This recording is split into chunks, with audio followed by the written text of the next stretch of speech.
Alhamdulillahilladzi jama'ana fi hadzal makan wa tafaddala alaina bi ni'matil islami wal iman. Asyhadu an la ilaha illallah wahdahu la syarika lah, syahadatan yathqalu bihal mizan. Wa asyhadu anna sayyidana wa nabiyyana Muhammadan abduhu wa rasuluh sayyidu waladi adnan.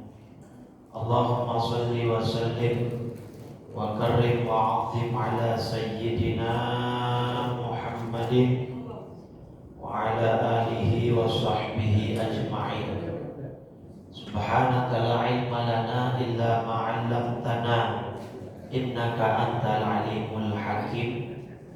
Rabbi shrah li sadri wa yassir li amri wahlul 'uqdatam bil lisani yafqahu qawli.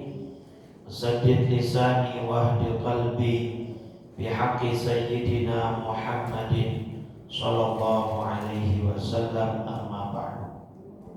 Fa ya ayyuhal hadirun wal hadirat, segenap para pengurus DKM Masjid Jami' Buncit Indah, Bapak Ibu jamaah sholat subuh, yang mudah-mudahan sholat kita diterima oleh Allah Subhanahu wa ta'ala. Alhamdulillah, di pagi hari ini Allah berikan kita nikmat iman Islam, panjang umur, sehat walafiat, sehingga kita dapat melaksanakan kewajiban kita. Mudah-mudahan semuanya diterima oleh Allah Subhanahu wa ta'ala. Shalawat iring salam tak lupa senantiasa kita curah limpahkan kepada junjungan kita baginda Nabi besar Muhammad sallallahu alaihi wasallam serta seluruh keluarganya, para sahabatnya dan pengikutnya hingga yaumil qiyamah. Mudah-mudahan kita semua yang hadir telah mendapat syafaat dari baginda Rasulullah sallallahu alaihi wasallam. Amin ya rabbal alamin. Bapak Ibu, kita akan melanjutkan kajian hadis Arba'in Nawawi yang insyaallah pagi ini kita akan masuk ke hadis nomor 8 tentang hurmatul muslim, kemuliaan dan kehormatan orang Islam. Bismillahirrahmanirrahim. Qala Syekhul Muallif rahimahullahu ta'ala wa adaman naf'a bihi wa bi barakati ulumihi wa bikum fid dharain amin. Radhiyallahu ta'ala anna wa ankum ila an qala an ibni Umar radhiyallahu anhuma anna Rasulullah sallallahu alaihi wasallam qala umirtu an uqatilan nasa hatta yashhadu an la ilaha illallah wa anna Muhammadar Rasulullah wa yuqimus salah wa yu'tuz zakah fa idza fa'alu dzalika asamu minni dima'ahum wa amwalahum illa bihaqqil Islam wa hisabuhum 'ala Allah ta'ala. Rawahul Bukhari wa Muslim. Baik, hadis ke-8 ini sudah paham belum? Sudah paham belum? Perlu diterjemah juga, baik. Perlu ya. Baik, dari putranya Umar radhiyallahu anhuma, ya, putranya Sayyidina Umar berarti namanya Abdullah. Ya, Ibnu Umar itu ya putranya Umar, berarti yang dimaksud yang meriwayatkan hadis ini adalah Abdullah bin Umar. Jadi putranya Umar bin Khattab. Beliau berkata bahwa Nabi sallallahu alaihi wasallam bersabda, aku diperintah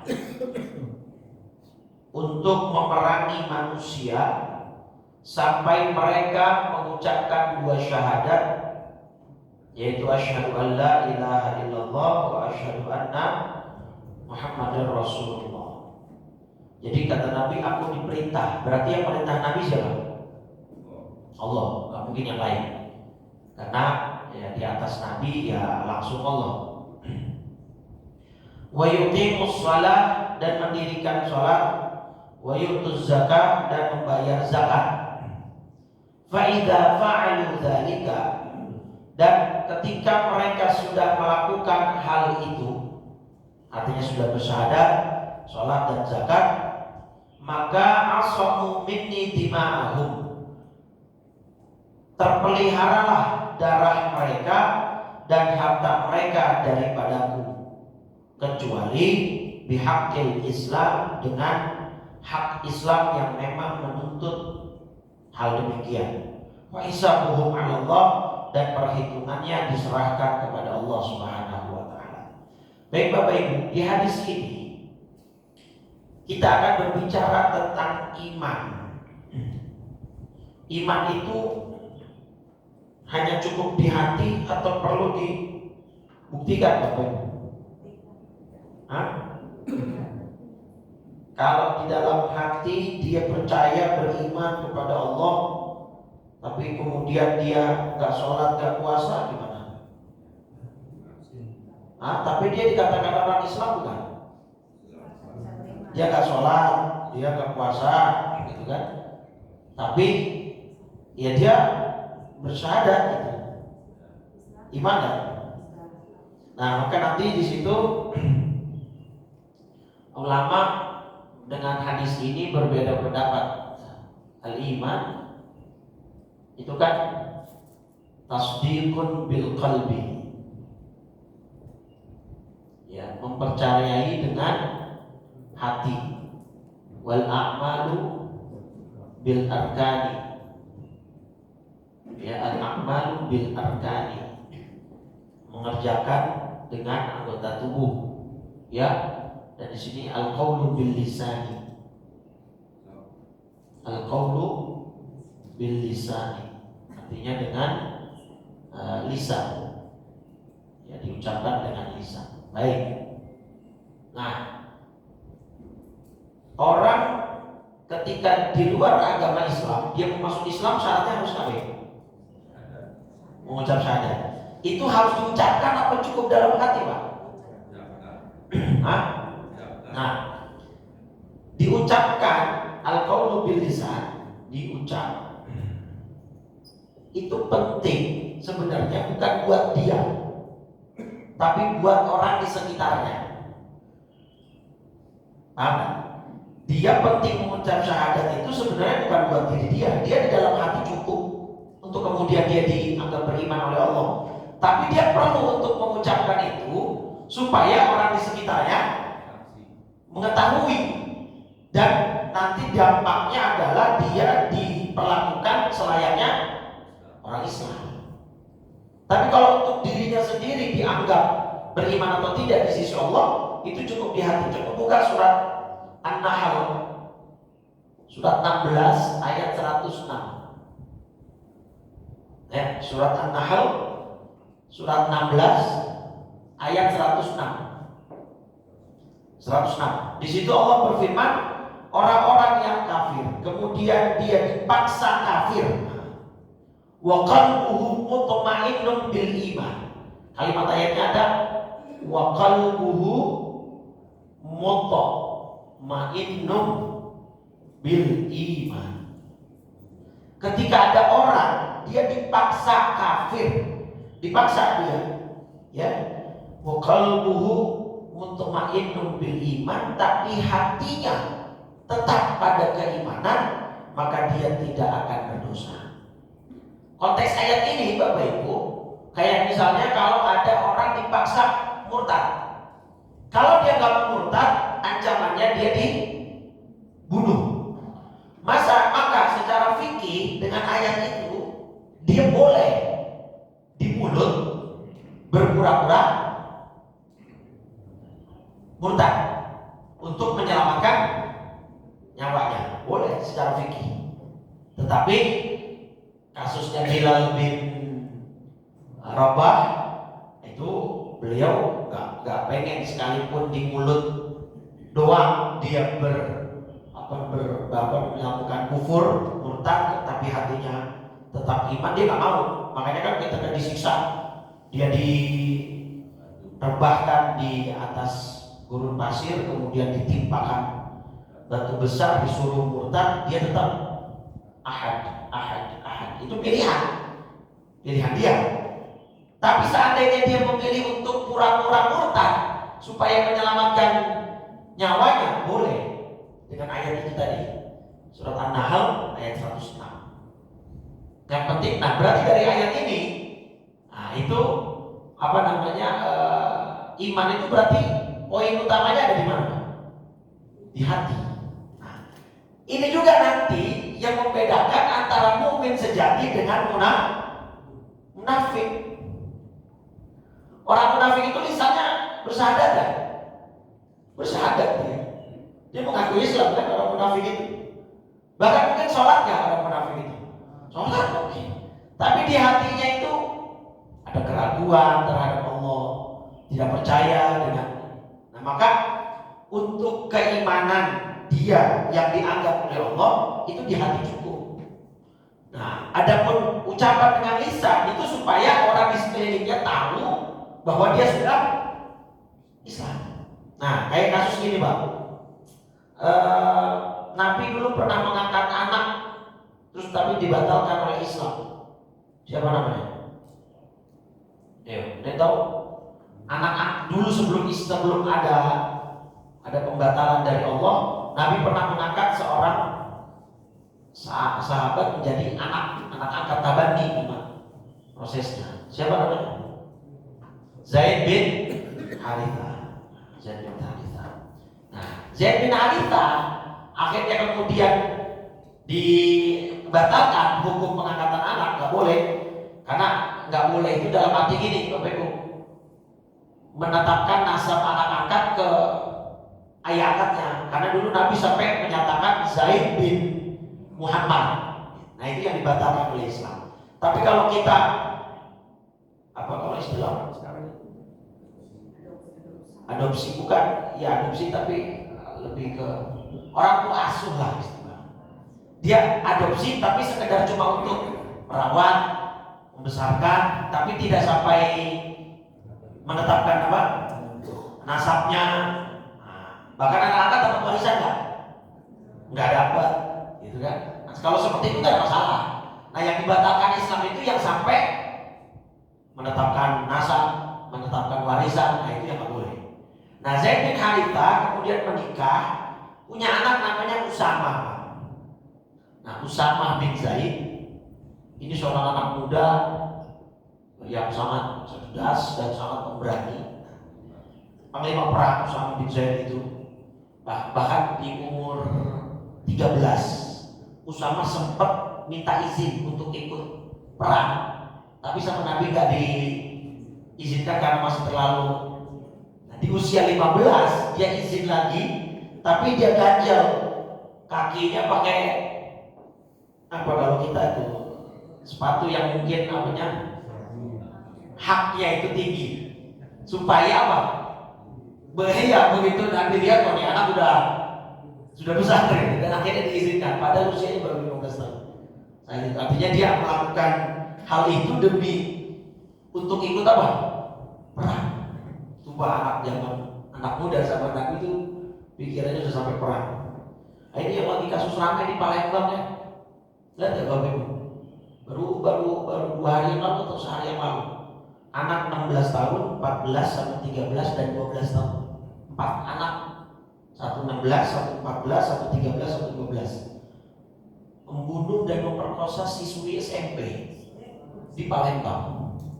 Jadi diperkosa bergilir, kemudian dibunuh, mayatnya dibuang ke semak-semak. Yang melakukan 12 tahun, 13 tahun, 14 tahun, dan 16 tahun. Nah, itu negara kita mungkin memang mental Pak ya. Revolusi akhlak harus dilupakan lagi. Nah, Usamah bin Zaid itu luar biasa pemuda begitu. Nah, di dalam hadis Bukhari Pak, coba ada satu momen, nomor hadisnya 6872, nomor hadis 6872 di hadis Bukhari. Jadi kata Usama ini, suatu ketika saya dan beberapa pasukan diperintah oleh Nabi untuk menyergap musuh di pagi hari. Nah, fun fact nih Pak, nggak tahu Bapak Ibu udah tahu belum? Nabi itu dalam sejarah hidupnya nggak pernah menyerang musuh malam-malam Pak. Nabi itu selalu menyerang musuh di waktu setelah fajar menyingsing, setelah pagi. Itu selalu Nabi. Gitu ya. Nah, Usama bin Zaid akhirnya menyerang pagi-pagi karena musuh belum siap. Akhirnya lari kocak-kacir Pak. Usama mengejar satu orang sampai kemudian orang ini terpepet karena di depannya jalan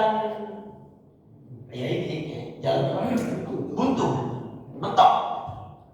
Akhirnya si musuh ini sudah terpepet kan. Usama pegang pedang sudah mau tebas musuh ini. Tiba-tiba dia syahadat Pak. Asyhadu an la ilaha illallah wa asyhadu anna. Saya mau tanya, kalau Bapak di posisi seperti Usama, lanjut bunuh apa berhenti? Tebas atau jangan? Hah? Tebas. Dia kira-kira indikasi kuatnya kenapa dia syahadat? Kenapa dia syahadat? Karena mau cari selamat, karena dia sudah dalam kondisi terpepet dan terpojok, benar nggak? Indikasinya kuat kan? Kalau memang dia mau syahadat dari awal, kenapa nggak pas tadi gitu loh, pas giliran sudah terpojok baru? Dan akhirnya Usama tetap menebas orang itu dan membunuh. Momen ini terdengar sampai ke telinga Rasul Sallallahu Alaihi Wasallam. Nabi marah luar biasa. Apa kata Usama? Ya Rasulullah, qalaha khaufan minas silah. Ini dia mengucapkan syahadat itu cuma karena takut, karena kepepet. Apa Nabi jawab? Awala syaqaqta sadrahu. Enggak sekalian kamu belah aja itu dadanya. Kamu belah dadanya, kamu lihat hatinya, beneran enggak bahwa dia mengucap syahadat itu hanya di mulut, tidak sampai ke hati. Artinya Nabi sangat amat marah melihat keputusan Usama bin Zaid tetap membunuh padahal dia telah syahadat. Nah, maka dari hadis ini dan hadis yang sedang kita bahas, ketika orang sudah bersyahadat, sudah hartanya terhormat, darahnya terhormat dalam Islam itu. Kecuali darah dan harta ini bisa direbut dengan hak Islam. Itu maksud hadis ini. Apa maksudnya dengan hak Islam? Darah orang Islam yang haram untuk ditumpahkan, tapi bisa menjadi haram Pak dengan 3 sebab. Apa saja? Zina muhsan. Zina muhsan. Apa zina muhsan? Zina itu ada 2 Pak. Ada zina muhsan, ada zina ghairu muhsan. Zina muhsan itu zina yang dilakukan orang yang sudah menikah. Itu namanya zina muhsan. Maka ini hukumannya apa? Rajam sampai mati. Nah, maka ini darah dia halal. Rajam sampai mati. Nah, ini penyebab pertama darah orang Islam bisa menjadi halal, itu adalah zina muhsan. Islam itu banyak diantara hukum-hukumnya itu logis. Kalau zina yang dilakukan orang yang belum menikah, hukumannya apa? Cambuk berapa kali? 100. Ada yang bilang 80. Gak sampai mati. Ya tergantung kekuatan dia, tapi tidak sampai mati. Kalau yang ini benar-benar dipastikan harus sampai mati. Kenapa kira-kira? Ya jelas, karena kalau yang sudah menikah sudah merasakan, tapi kalau yang belum menikah kan mungkin masih ada rasa penasaran, darah muda dan lain sebagainya. Nah itu satu. Yang kedua apa? Pembunuhan. Ya kan? Kalau dalam Islam orang membunuh balasannya dia apa? Bunuh, kisos. Maka darah dia menjadi halal. Tidak lagi terhormat, tidak lagi. Kalau dia menjadi, dan kalau kita lihat pembunuhan sekarang tuh, aduh, kita geleng-geleng yang tadi siswi SMP, pelakunya 4 remaja di bawah umur. Kemarin bahkan ada kasus ibu tiri di di Pekanbaru, di Pontianak, ibu tiri ngebunuh anak tirinya yang baru berusia 6 tahun. Jadi ada duda dengan janda nikah sama-sama bawa anak. Si janda ini cemburu sama anak bawaan si suami karena katanya suaminya lebih sayang kepada anak kandungnya ketimbang sama anak bawaan dia. Ya, itu kan hal yang wajar ya pasti.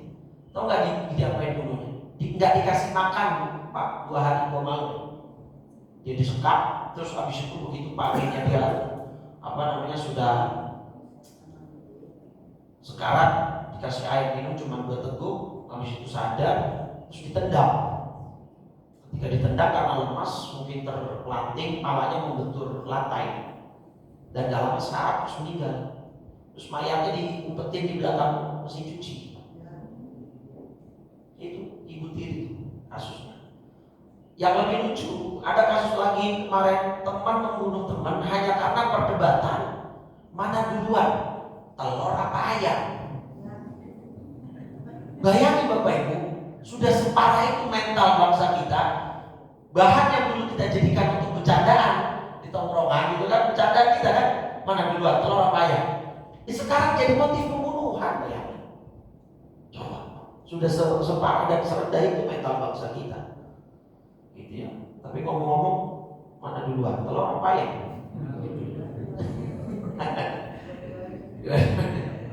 Ya Allah. Nah ini kalau sudah melakukan pembunuhan, sorry to say, darahnya gak lagi halal, darahnya gak lagi haram dalam Islam, tapi menjadi halal, tidak lagi terhormat, bahkan dia bisa dilakukan kisos untuk dibunuh. Makanya kan ayat kisos itu sudah benar-benar walakum fil qisasi hayah, dan di dalam kisos itu, hukum kisos itu ada kehidupan. Kata ulama tafsir, ada kehidupan, bukannya pelaku kita bunuh. Ya, dengan kita membunuh satu orang pelaku, maka akan menimbulkan efek efek jerak. Kalau jerak mungkin bagi si pelaku, efek takutlah bagi orang yang lain untuk melakukan hal yang serupa. Yang ketiga apa? Harta nyawa orang itu sudah tidak lagi menjadi haram, tidak menjadi mulia. Murtad. Dalam Islam, mambadala dinahu faqtuluh, kata Nabi dalam hadis. Siapa yang menukar dan mengganti agamanya setelah dia mendapatkan iman, maka bunuhlah. Itu hukum Islam. Maka dengan 3 sebab itulah, zina muhsan, pembunuhan, murtad, maka nyawa seseorang tidak lagi terhormat di dalam Islam, alias boleh dibunuh. Dengan 3 sebab itu, zina muhsan, pembunuhan, dan murtad.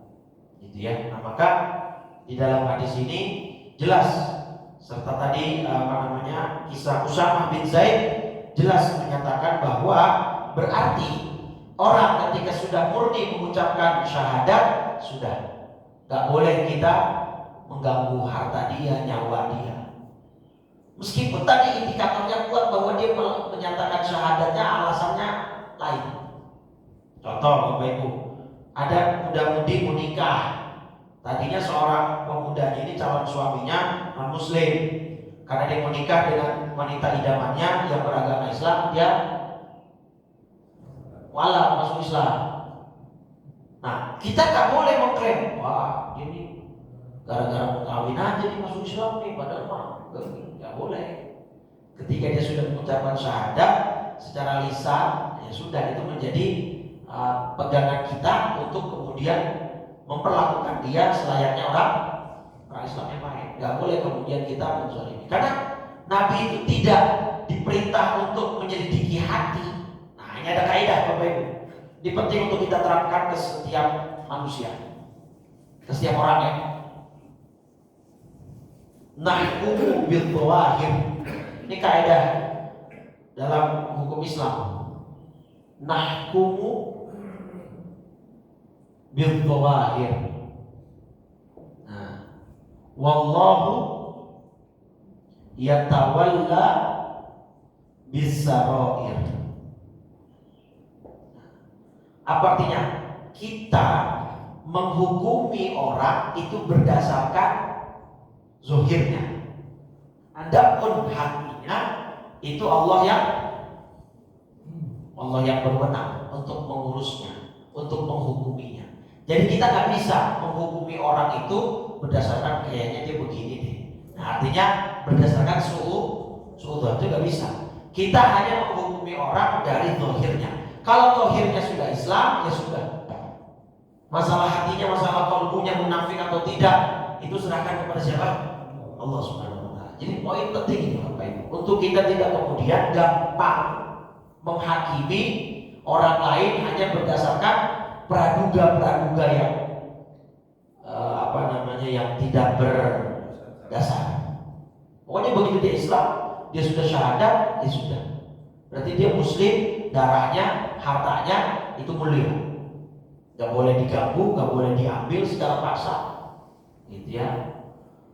Nah, dari hadis ini juga Bapak Ibu, dulu ada perdebatan. Oke, sekarang kita sudah pahami bahwa iman itu tadinya di hati.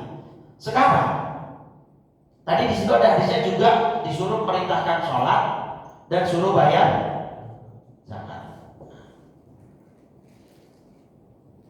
Artinya, ketika orang Islam tidak sholat, tidak zakat, itu hukumnya gimana? Dosa besar jelas. Tapi maksud saya sampai dibunuh nggak? Orang nggak mau sholat, nggak mau bayar zakat, sampai level boleh dibunuh nggak gitu? Hah? Di sini perbedaan antara Abu Bakar dan Umar bin Khattab. Abu Bakar itu kan dalam masa kepemimpinan khalifahnya punya pandangan politik, kebijakan politik, memerangi orang-orang yang tidak mau bayar zakat. Nah, ketika didebat oleh Umar bin Khattab, kenapa? Itu mereka kan bersyahadat semua. Mereka itu bersyahadat semua dan sholat, hanya memang tidak bayar zakat. Kenapa kamu perangi? Nah, kata Abu Bakar, di antara hadisnya ini dalilnya. Lihat lagi hadisnya itu. Umirtu an uqatilan nas, aku diperintah oleh Allah untuk memerangi manusia sampai mereka bersyahadat, melaksanakan sholat dan membayar zakat. Jadi ketika dia tidak mau membayar zakat, saya perangi. Nah, sholat juga begitu Pak. Sebenarnya dalam Islam orang yang nggak mau sholat itu boleh diperangi, boleh dibunuh dengan alasan kalau dia mengatakan sholat itu tidak wajib. Kamu kenapa nggak sholat? Sholat nggak wajib. Ini model begini orang yang dirindukan penuhnya umat. Artinya dalam Islam ada ketentuan boleh dibunuh. Tapi kalau ditanya kenapa kamu nggak sholat? Aduh males Ustaz, males doang tuh. Maka kata ulama ustutiba, diminta untuk segera bertobat. Kalau dia tidak sholat hanya karena tapi kalau sampai dia mengatakan kenapa kamu nggak sholat? Sholat nggak wajib. Siapa sih yang bilang wajib sholat? Nah berarti dia mengatakan sesuatu yang wajib menjadi tidak wajib. Nah ini namanya mengubah hukum Allah.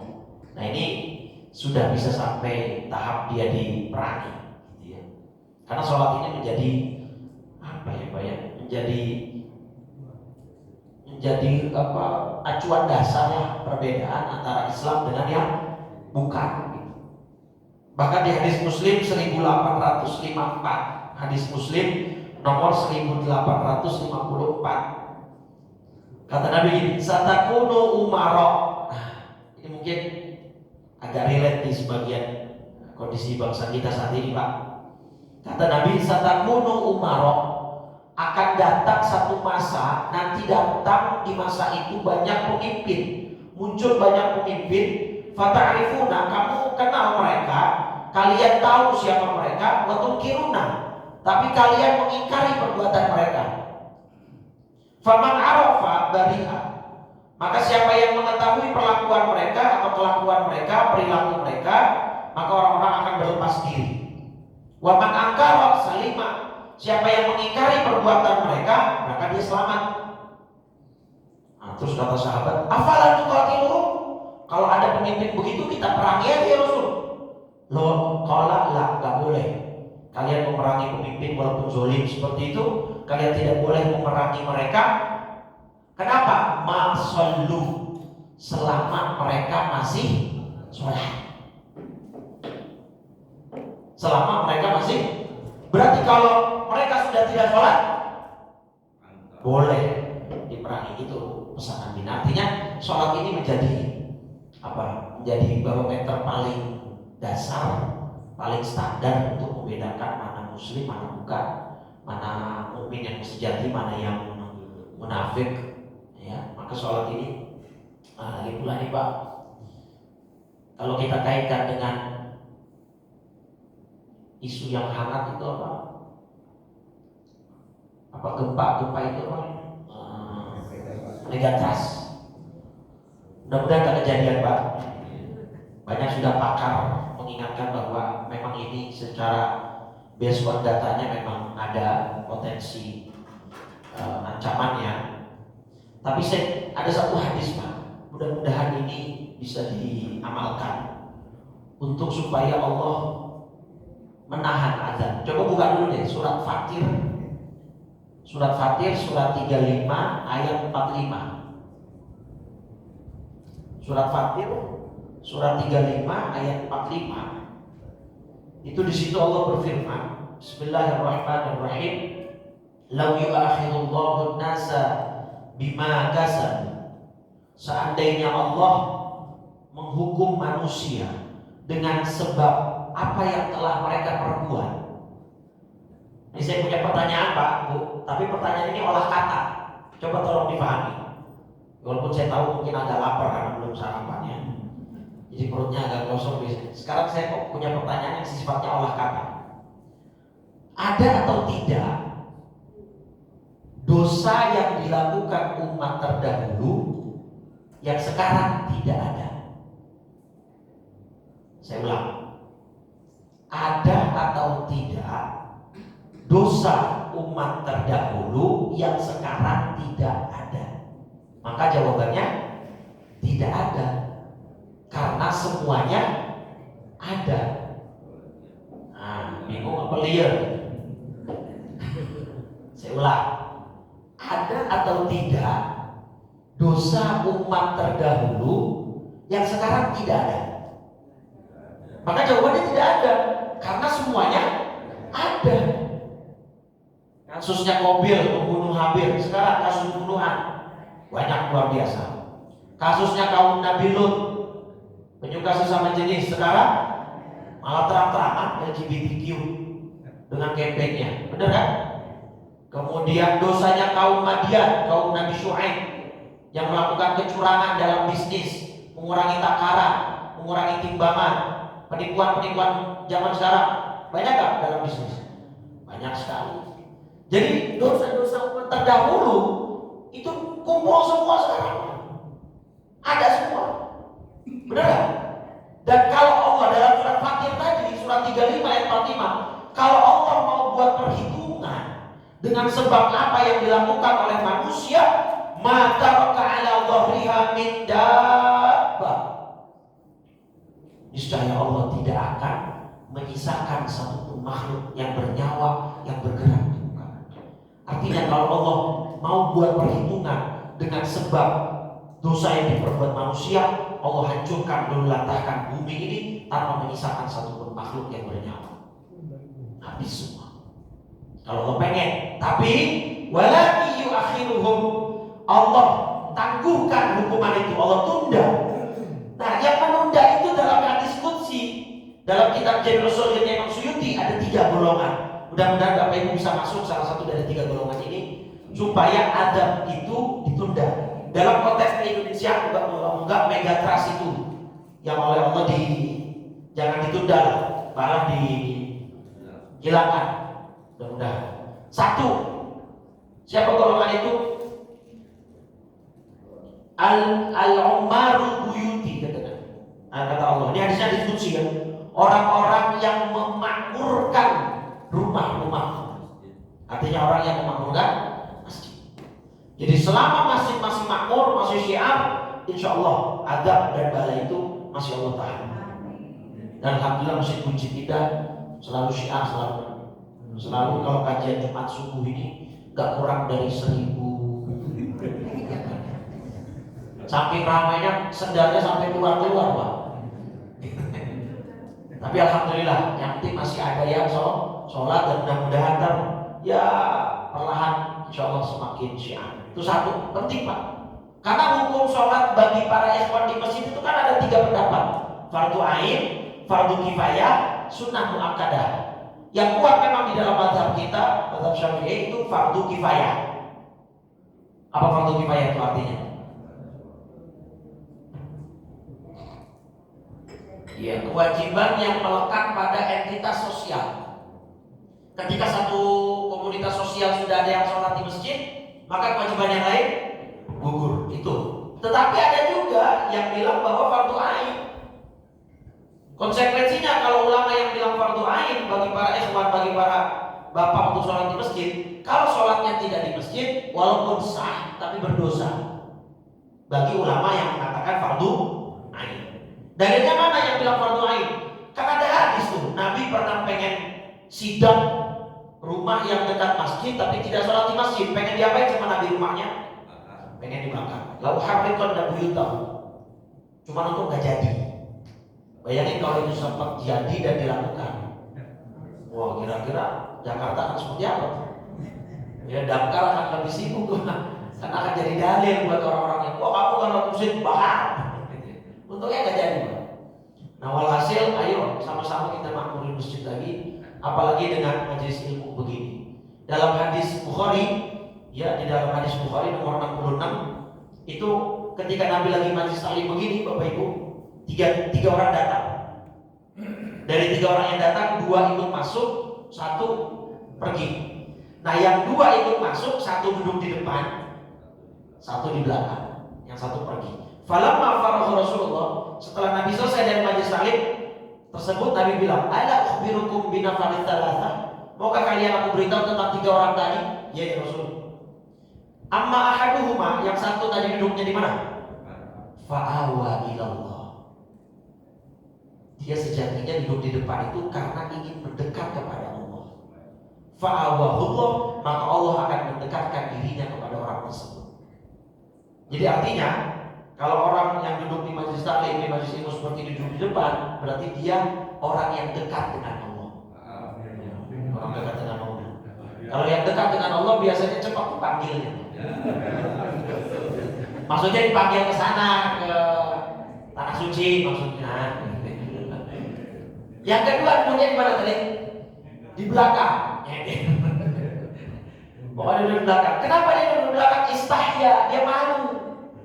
Ya, kalau istilah masyarakat kan ada introvert, yang orang-orang yang gak mau jadi trend center gitu, gak mau jadi pusat perhatian, dia malu, dia duduk di belakang, mungkin agak ngumpet. Kenapa dia istahya, dia malu?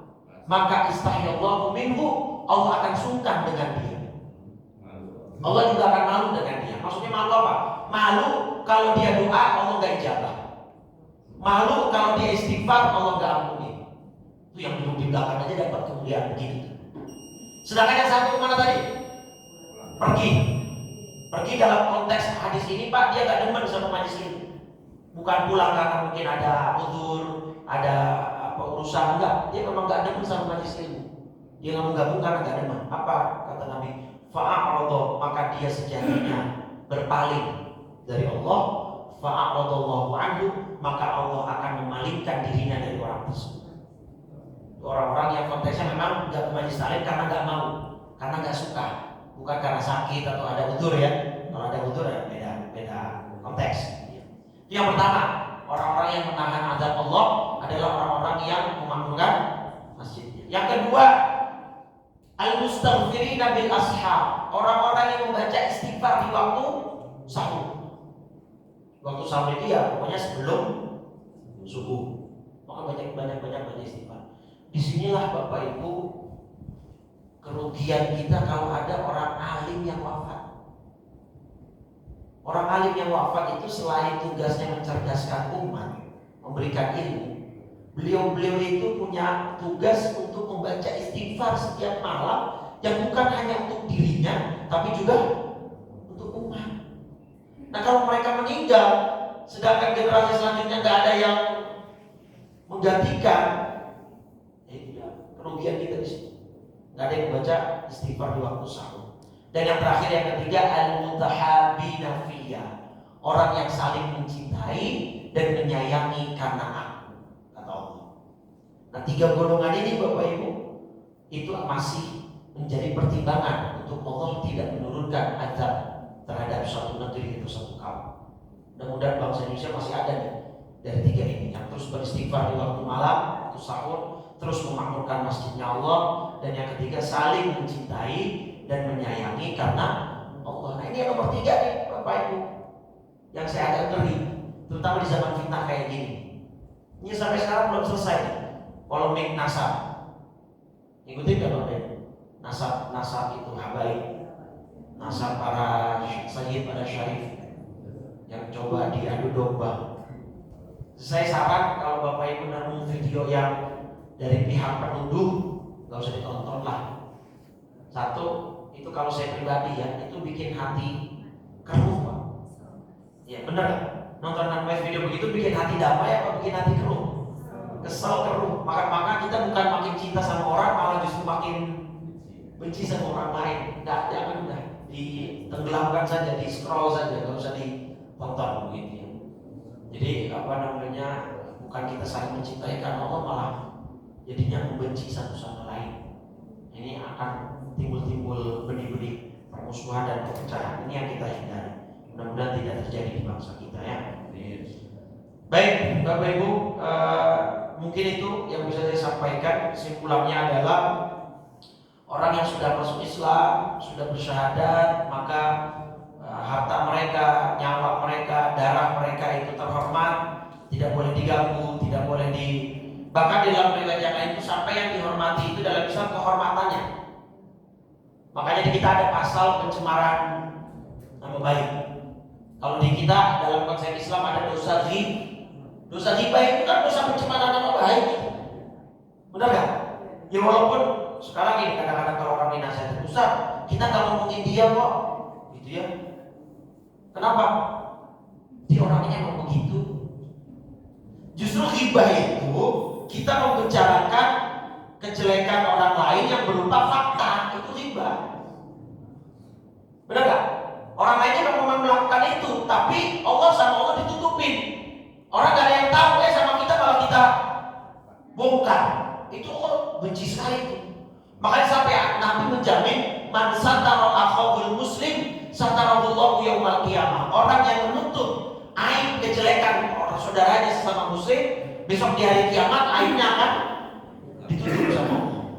Tapi orang yang membuka aib orang lain, di akhirat dibuka juga sama Allah. Berarti kan ini kehormatan itu sangat penting Pak. Tapi kan emang orangnya begitu, ya udah gak usah dibongkar. Allah aja nutup kok kesalahan hambanya. Masa kamu membongkar aib? Ya kan? Nah itu bisa membuat orang akhirnya tidak percaya lagi. Ya itu bisa. Makanya kita ada istilah pencemaran nama baik begitu. Orang yang harusnya dipercaya karena gara-gara itu tidak dipercaya dan lain sebagainya. Gitu ya. Nah, baik, mungkin itu Bapak Ibu ada pertanyaan sampai sini? Baik. Kalau tidak ada pertanyaan, kita cukupkan sampai di sini. Hadis ke-8 ini menjelaskan bahwa betapa pentingnya kita untuk terus berhusnudzon, jangan menghujat satu sama lain, saling mencintai dengan sesama muslim, kemudian jangan menyakiti baik dari fisiknya, kehormatannya, hartanya, karena selama mereka beragama Islam, bersyahadat, maka harta mereka dipelihara dan dijamin oleh Allah Subhanahu wa taala dan Rasulnya.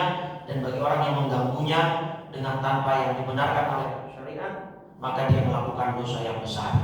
Baik, mudah-mudahan kita sebagai bangsa Indonesia bisa melakukan itu sehingga bangsa ini menjadi terjatun, thayyibatun, wa rabbun ghafur. Amin ya rabbal alamin. Kita tutup dengan 3 kali kalimat tauhid dan doa kafaratul majlis. Mudah-mudahan kita semua pada akhir hayat nanti wafat dalam husnul khatimah. Amin ya rabbal afdalu ma qultuhu ana wan nabiyuna min qabli la ilaha illallah la ilaha illallah la